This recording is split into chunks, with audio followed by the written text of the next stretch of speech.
All right, so we're going to talk about the making of the food. Then we'll talk about the processing of the food. Everything involved, okay? Really, you could break down farming into two groups, subsistence and commercial. And within them, there's going to be types of farming. What's the main difference? Commercial what?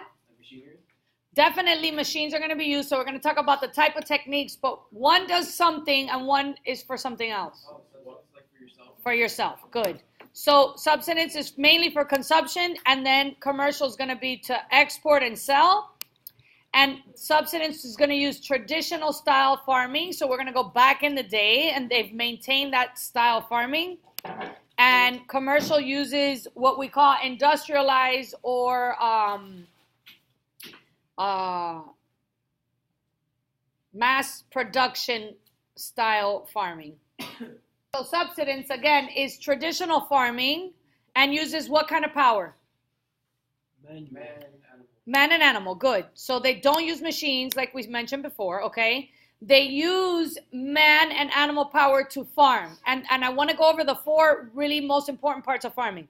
We'll start here and then we'll move to here because they're kind of out of order. What do you need to do to farm? First, plow, good. You need to till the land, and they use animals to push the plow and kind of, move the land to be able to plant good seeds. So we plowed, we planted seeds, and then what are we going to add to make sure our seeds thrive? Good. Water and fertilizer. Awesome. They're going to use organic forms of fertilizer like manure or self-produced. And then what else do you need? So now your crop is in motion, and what seems to always be a problem? Good.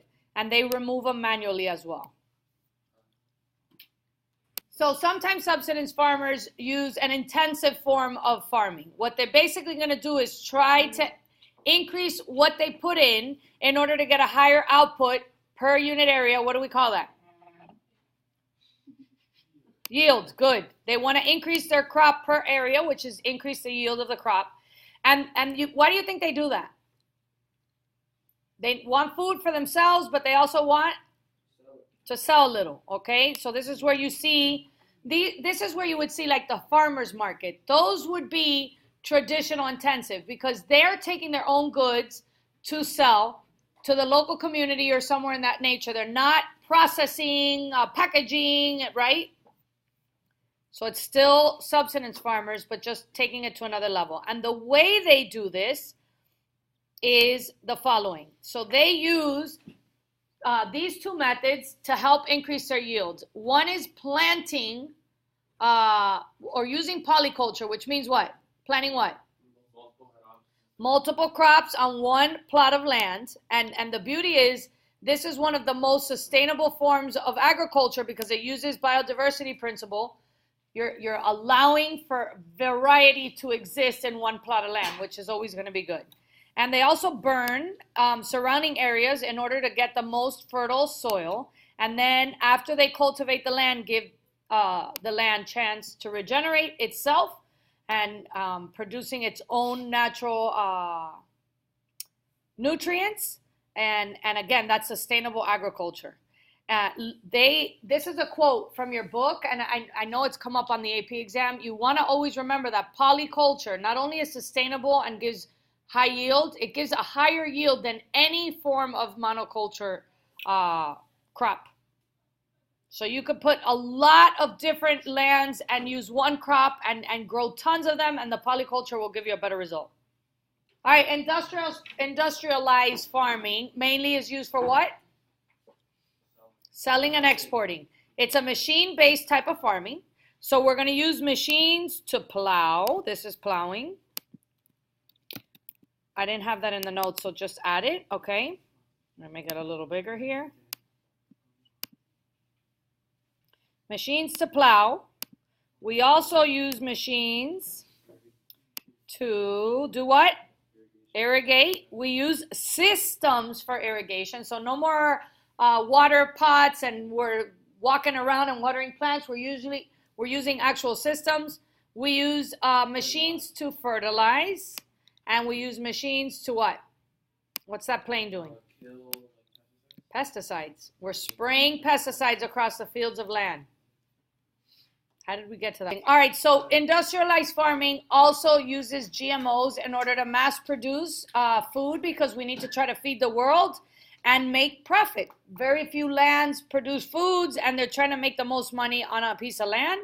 So they're going to artificially select specific crops to grow for specific reasons. And that's what I'm going to cover in the next, which is really like the advantages to genetically modified organisms.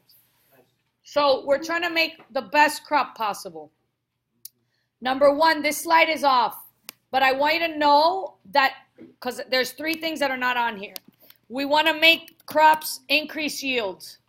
We want to make them resistant to failure. And we want to make sure that we have crops that can provide nutrients like rice. Right now, rice is being produced with protein quantities in it in order to meet the needs of the food, which is basically we have enough food to feed the world. It's just not going to be food that provides nourishment. So they're genetically modifying specific crops to have nutrients in it. Now, in addition, crops can be resistant to what? Pesticides. They're also, so they're not just resistant to pests. Let's say pests, because we want, the pesticide helps crops from having problems with pests. Some crops are actually made to fight their own pest. So they will emit chemicals that will fight off their own pest. We also want crops that can survive any kind of weather conditions. Like think of massive crop failure because of a cold front. And if you had a specific group of genetically modified crops in that land, they would have survived that cold front or a drought or heavy rain, any kind of weather. We want them to be able to survive bacteria and viruses that are around their surroundings and any kind of damage to soil. So pH levels that have dropped or increased and salt intrusions that can occur, that is something they can survive or bounce back from, okay?